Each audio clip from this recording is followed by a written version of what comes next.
So hey everyone, welcome back to the channel guys. My name is Rishita Sharma. So guys, many of you were asking me like how to manage other courses like BDS, BMS or PHMS with NEET examination. So today I'm going to describe or tell you the journey that how I managed and how I cracked the exam along with BMS, and that too in a central university. So let's start this video. First of all सब बोलते हैं कुछ hate comments like तुम अपनी खुद की country के medical system को रिस्पेक्ट नहीं करते, you just dropped out from BMS college. It's not like that कि मुझे वो पसंद नहीं था. अगर वो मुझे पसंद ही नहीं होता तो मैं शायद कभी उस कोर्स में जाती भी नहीं और इतना बड़ा रिस्क नहीं लेती कि BMS में एडमिशन ले लिया और फिर प्रिपेयर कर रही हूँ. तो मैं अपने ड्रीम से भी जाती और एक ऐसे कोर्स में चली जाती जो मुझे पसंद ही नहीं था. So it wasn't like that कि मुझे BMS से कोई दिक्कत थी या फिर उस कोर्स में कोई दिक्कत है कि वो छोड़ना ही था. बट इट वॉज लाइक कि अगर तुम बचपन से एक चीज़ को लेकर बड़े हो, like I want to be an MBBS doctor, I want to be like that, मुझे ये ब्रांच में पोस्ट ग्रेजुएशन करनी है लाइक दैट, और सडनली एक एग्ज़ाम तुम्हें तुम्हारे ड्रीम से एकदम डेविएट कर दे, एकदम अलग कर दे. So that situation is worst. Like बहुत अलग अलग थॉट्स आते हैं उस टाइम पे, लाइक आई कुडंट सक्सीड, मैंने क्या गलती की, या फिर इट्स नॉट लाइक मेरे लेवल की बात नहीं थी उसको क्रैक करना. So thoughts like that. Some of you are also might be facing same things. So वो मोटिवेशन अंदर से थी कि रिस्क लिया है, अब उसको खुद मैनेज करना है. कैसे करना था वो उस टाइम पर नहीं पता था कि आई डोंट नो मैं कैसे 9 से 4 क्लास भी जाऊंगी और उसके बाद नीट भी मैनेज करूंगी. But somehow with God's grace it's just happened. And so जैसे ही मैं वहाँ पर पहुँची, like it was around 29th of Jan when I join my classes. तो वहाँ पे 15 days का पहले फाउंडेशन प्रोग्राम था. तो स्टार्टिंग में था बहुत, एक सेंट्रल यूनिवर्सिटी थी, उसका अलग ही ऑरा था. लाइक लिटिल प्रोग्राम्स वर सो ग्रैंड, तो वो काफ़ी अच्छा था. एंड थोड़ा फैसिनेट हो गई थी कि नया कॉलेज है, लाइक डीम्ड कॉलेज है, सेंट्रल यूनिवर्सिटी लाइक दैट. तो पूरा फाउंडेशन कोर्स अटेंड किया. बट देन आई रियलाइज कि मुझे तो ये करना ही नहीं है. So I was not there for doing BMS, I was there to prepare myself कि इस बार नीट फोड़ के आना है. So started my preparation. तो सुबह 9 से 4 क्लासेस होती थी. तो इनिशियली मैंने सारी क्लासेस अटेंड की थी. एंड उसके बाद वापस आती थी. तो ऐसा तो नहीं हो सकता ना तुम आके डायरेक्ट पढ़ने बैठ जाओ. It is very difficult. Already your brain is exhausted from 9 to 4, और वो भी ऐसे subjects like Sanskrit, Veda and subjects like जो कभी पढ़े ही नहीं हैं. तो वो काफ़ी एग्जॉस्टिंग होता था. लेकिन आके थोड़ा रेस्ट लिया 4 से 5 6. सो 6 बजे के स्लॉट से आई यूज़ टू लाइक बैठ जाती थी पढ़ने के लिए. तो स्टार्टिंग में कोशिश करो कि ऐसे सब्जेक्ट्स उठाओ जो लाइक समझने वाले हो या प्रैक्टिस करने वाले हो, जहाँ पे तुम्हें ज़्यादा मगअप करना ना पड़े, ज़्यादा ध्यान ना रट्टा मारना है. ऐसे बायोलॉजी जैसे मत उठाओ. सो उस टाइम पे मैं फिज़िक्स के क्वेश्चंस या फिर केमिस्ट्री के क्वेश्चंस, फिजिकल केमिस्ट्री, वो सब सॉल्व करती थी. एंड आफ्टर दैट डिनर होता था, फिर घर पे बात की, थोड़ा बहुत रिलैक्स फील किया कि ओके ठीक है.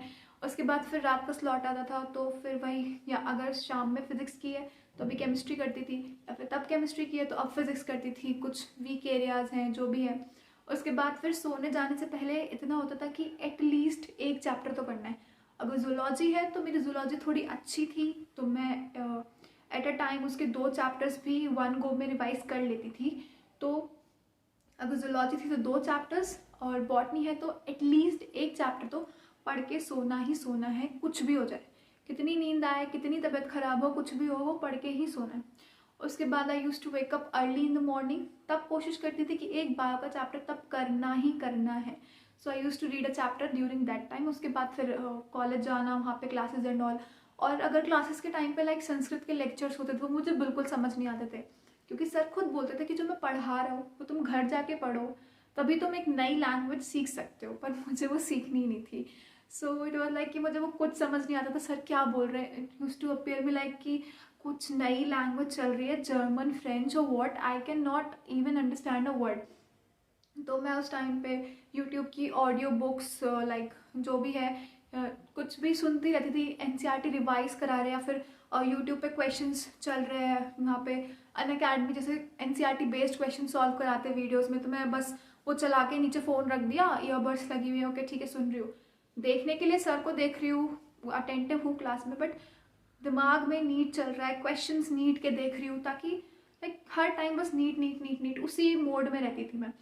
फिर कभी कभी ऐसा होता था कि लाइक जेआर्स पढ़ाने आते थे तो इतना कुछ सीरियस माहौल नहीं होता था क्लास में, अदरवाइज प्रोफेसर होंगे दिल मेक यू आउट अगर कुछ और कर रहे होगे और पकड़े गए। सो जेआर के क्लासेस के टाइम पे I use to practice previous year questions in the classes. See previous year पहली बार नहीं करते हम उसको ऑलरेडी, और मैं अपने फर्स्ट ड्रॉप में काफ़ी बार कर चुकी थी, तो इट वॉज लाइक रिफ्लेक्स हो गया था, okay such parameters are given और ये क्वेश्चन ऐसे सॉल्व होगा, तो इतना माइंड नहीं लगाना होता था उसमें कि तुम कुछ और कर रहे हो उसके साथ तुम क्वेश्चन सॉल्व नहीं कर पाओगे। So previous year was like quite easy to handle, तो तुम उसको उस टाइम को यूटिलाइज कर सकते हो कि कुछ और क्लास चल रही है, you are solving previous year and समझ रहे हो ना, like tactics and all, so वो कर सकते हो क्योंकि उसमें दिमाग कम लगेगा। या फिर बायो के क्वेश्चन सॉल्व कर सकते हो, they are easy to solve, ताकि थोड़ा कॉन्सेंट्रेशन अगर तुम्हारा कहीं और भी है तो मैनेज हो जाएगा। उसके बाद संडे मोस्टली फिक्स होता था कि एक टेस्ट देना ही देना है, एंड मैं कोशिश करती थी कि टेस्ट लाइब्रेरी में जाके दूँ ताकि वहाँ पे थोड़ा तो इन्वायरमेंट मिले ना, थोड़ी कचर पचर बिल्कुल नहीं होगी वहाँ पे, सब हर कोई पढ़ रहा होगा, तो उसको ऐसे इमेजिन करो हर कोई टेस्ट दे रहा है, सो एक एग्जामिनेशन वाला एटमॉस्फेयर क्रिएट होता था। और कोशिश करती थी कि पेपर ऑफलाइन मोड में दूँ ताकि पेपर प्रिंट कराया और फिर दूँ। And this time the major difference in my preparation was, मैं डिफरेंट रिसोर्सेज के पीछे भागी नहीं, मैं इतना सारा वो बुक्स का पूरा अपना बोझ लेकर जयपुर नहीं गई थी, मैं सिर्फ एनसीईआरटीज लेकर गई थी और जो मेरे कुछ यूट्यूब से बनाए हुए नोट्स थे। सो इस बार सिर्फ और सिर्फ एनसीईआरटी, बायो के लिए सिर्फ 2 बुक्स थी मेरे पास, 11th की एनसीईआरटी 12th की एनसीईआरटी, दैट्स इट। और उसके अलावा क्वेश्चंस वगैरह जो भी प्रैक्टिस करने होते थे वो थोड़ा ऑनलाइन, मैंने नीट प्रेप पे काफ़ी क्वेश्चंस प्रैक्टिस किए, बायो के केमिस्ट्री के भी। सो उसमें जो खुद से हम डीपीपी बना सकते हैं वो काफ़ी अच्छा है, अगर तुमने पर्टिकुलर टॉपिक्स किए हैं उन टॉपिक्स को कंबाइन करके तुरंत डीपीपी बन जाता है, तो इट मतलब एक बार में ही सारे क्वेश्चंस टॉपिक्स के रिवाइज हो जाते हैं। एंड फॉर केमिस्ट्री ऑल्सो मैंने ऑर्गेनिक में सिर्फ और सिर्फ एनसीईआरटी पढ़ी थी दूसरे टाइम में, पहली बार ना यार बहुत गलती करती थी इतनी सारी बुक्स के पीछे भाग के, तो अब रियलाइज़ करो तब कुछ नहीं पढ़ना है।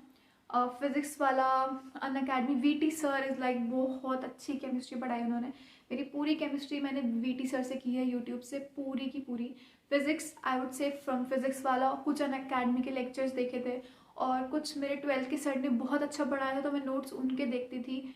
So it was like combined effect of a lot of teachers, a lot of hard work. And bio तो ऋतु रतवाल मैम का फर्स्ट ड्रॉप में देखा था, उसके बाद मैंने कोई लेक्चर नहीं देखे, मल्टीपल रिविजन्स थी एनसीईआरटी को, तो मतलब मुझे इतना हो गया था कि पेज नंबर तक रट गए थे एनसीईआरटी के, इतनी मल्टीपल रिविजन्स दी थी, बट स्टिल ज़्यादा अच्छी रैंक नहीं आ पाई बिकॉज प्रैक्टिस कम थी, क्योंकि 9 से 4 क्लास जाना और उसके बाद उस टाइम पे रिविजन भी करना और मैक्सिमम क्वेश्चन प्रैक्टिस करना भी थोड़ा मुश्किल होता था, और फिर मेरे इंटरनल्स भी होते थे, तो भले ही कुछ नहीं पढ़ा लेकिन थोड़ा बहुत तो ओरिएंटेशन देना होगा ना, क्लास जा रहे हो तो वो तो होता ही था।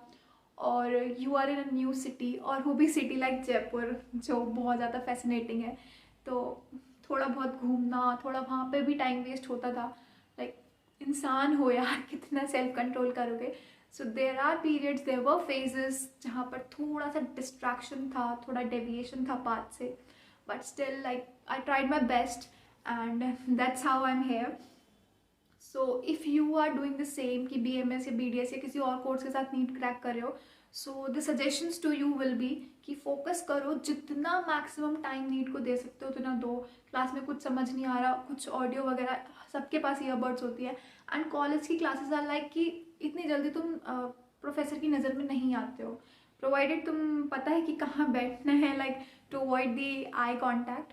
सो उस टाइम पे तुम ऑडियो बुक सुन सकते हो, क्वेश्चंस जो चल रहा है स्क्रीन पे वो तो देख ही सकते हो ना, उसमें तो तुम्हें कुछ करना नहीं है, एंड प्रीवियस ईयर सॉल्व कर सकते हो, बायो के क्वेश्चन सॉल्व कर सकते हो। घर जाकर कोशिश करो कि फिजिक्स और केमिस्ट्री को मैक्सिमम टाइम दो, बायो के स्लॉट फिक्स कर लो कि इस टाइम में 1 घंटे में इतना करना है तो करना है, करना ही है किसी भी तरीके से।